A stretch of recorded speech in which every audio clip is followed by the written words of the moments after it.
सभी भाइयों को नमस्कार।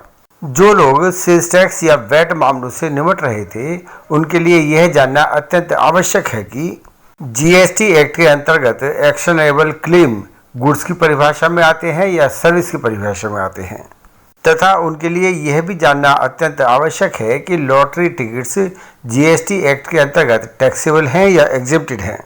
लॉटरी टिकट्स सरकार द्वारा ही जारी किए जाते हैं तथा गवर्नमेंट की आमदनी का अच्छा साधन है। इस विषय पर मेरे द्वारा कुछ विचार प्रकट किए गए हैं। मुझे आशा है कि आप सभी को मेरे विचार पसंद आएंगे।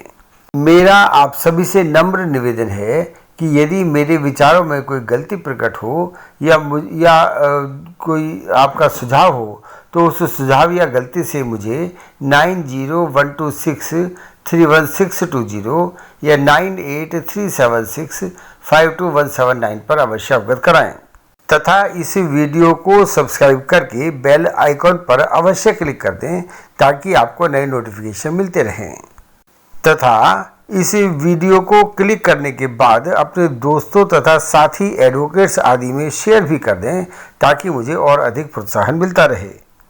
इस विषय पर चर्चा शुरू करने से पहले हमें गुड्स की परिभाषा जीएसटी एक्ट के अंतर्गत तथा एक्शनेबल क्लेम की परिभाषा जीएसटी एक्ट के अंतर्गत एवं ट्रांसफर ऑफ प्रॉपर्टी एक्ट के अंतर्गत अध्ययन करना आवश्यक होगा।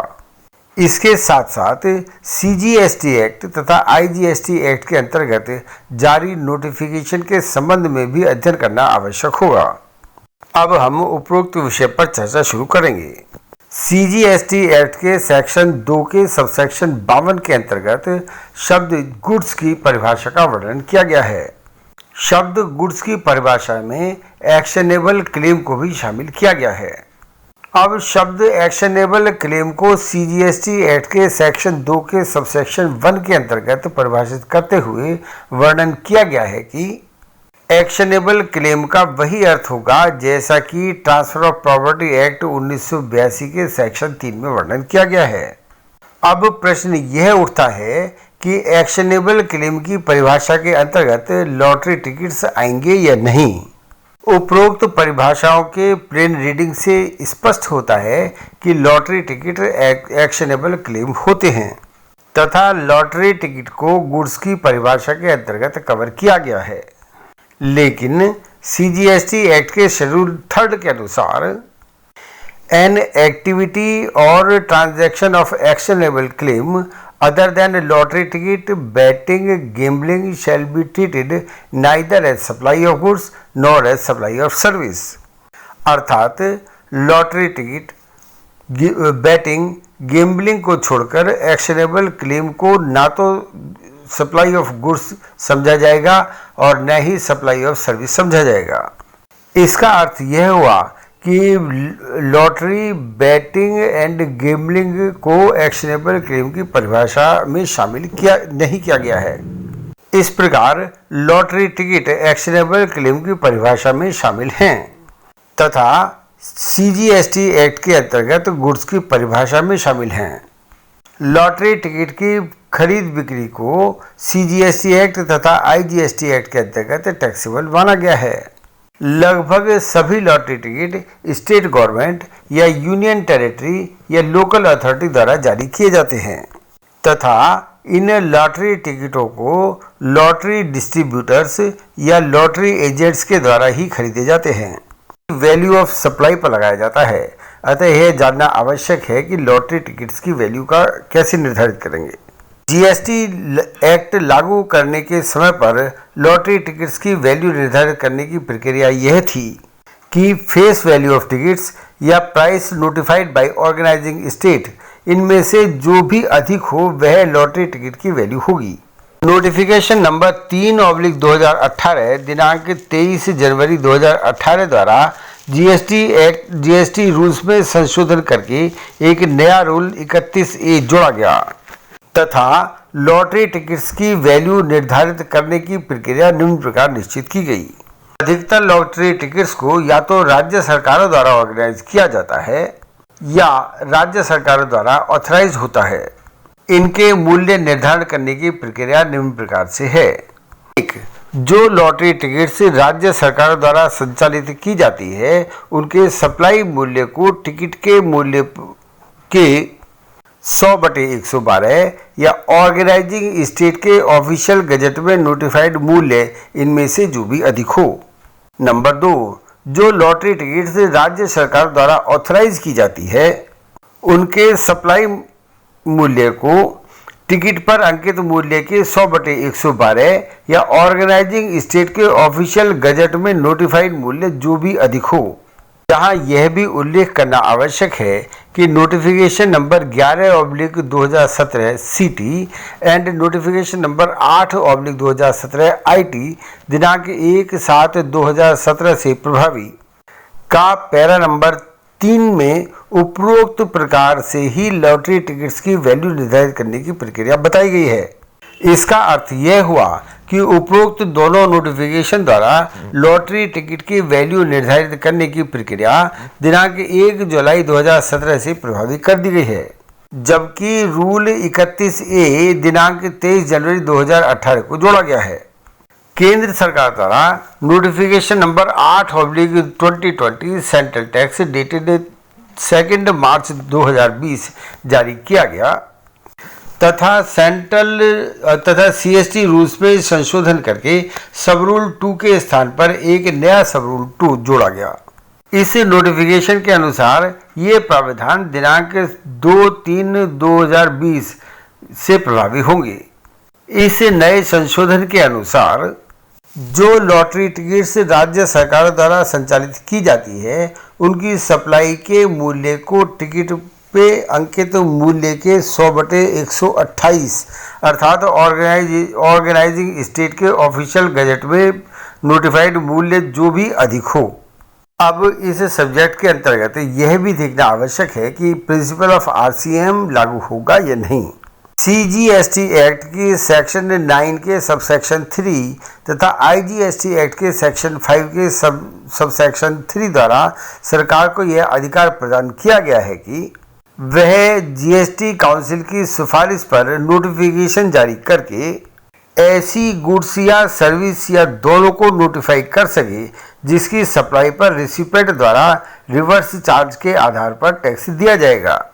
CGST एक्ट के सेक्शन 9 के सबसेक्शन 3 तथा IGST एक्ट के सेक्शन 5 के सबसेक्शन 3 में दी गई शक्तियों का प्रयोग करके सेंट्रल गवर्नमेंट द्वारा notification number 4/2017 central tax dated 28/6/2017 and notification number 4/2017 integrated tax dated 28/6/2017 जारी किए गए।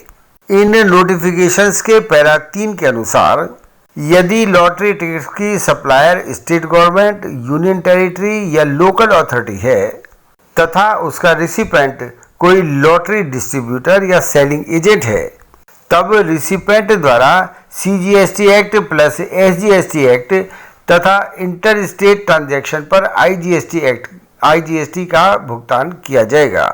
CGST एक्ट के सेक्शन 9 के सबसेक्शन 3 के द्वारा सरकार को यह अधिकार प्रदान किया गया है कि वह GST काउंसिल की सिफारिश पर नोटिफिकेशन जारी करके ऐसी गुड्स या सर्विस या दोनों को नोटिफाई कर सके इनकी सप्लाई पर रिसिपेंट द्वारा रिवर्स चार्ज के आधार पर टैक्स दिया जाएगा तथा इस एक्ट के सभी प्रावधान ऐसे प्राप्तकर्ता पर उसी प्रकार लागू होंगे जैसे कि वह ऐसे माल या सर्विस की सप्लाई पर टैक्स देने के लिए बाउंड है। इसी प्रकार IGST एक्ट के सेक्शन 5 के सबसेक्शन 3 के द्वारा यह अधिकार प्रदान किया गया कि वह GST काउंसिल की सिफारिश पर नोटिफिकेशन जारी करके ऐसी गुड्स या सर्विस या दोनों को नोटिफाई कर सके जिसकी सप्लाई पर रिसिपेंट द्वारा रिसीवर्स चार्ज के आधार पर टैक्स दिया जाएगा तथा इस अधिनियम के सभी प्रावधान ऐसे प्राप्तकर्ता पर उसी प्रकार लागू होंगे जैसे कि वह ऐसे माल या सर्विस की सप्लाई पर टैक्स देने के लिए बाउंड हो। अब हम CGST/SGST एक्ट या IGST एक्ट के अंतर्गत रेट ऑफ टैक्स के बारे में निश्चित करेंगे। Notification number 1/2017 central tax rates dated 28 जून 2017 के सीरियल नंबर 242 के अनुसार यदि lottery is run by state government अर्थात ऑर्गेनाइजिंग स्टेट के अलावा लॉटरी किसी अन्य राज्य में बिकने के लिए अधिकृत नहीं है, तब CGST की दर 6% तथा SGST की दर 6% होगी। नोटिफिकेशन नंबर 1/2017 की इस एंट्री को नोटिफिकेशन नंबर 1/2020 डेटेड 21 फरवरी 2020 प्रभावी दिनांक 1 मार्च 2020 द्वारा समाप्त कर दिया गया है।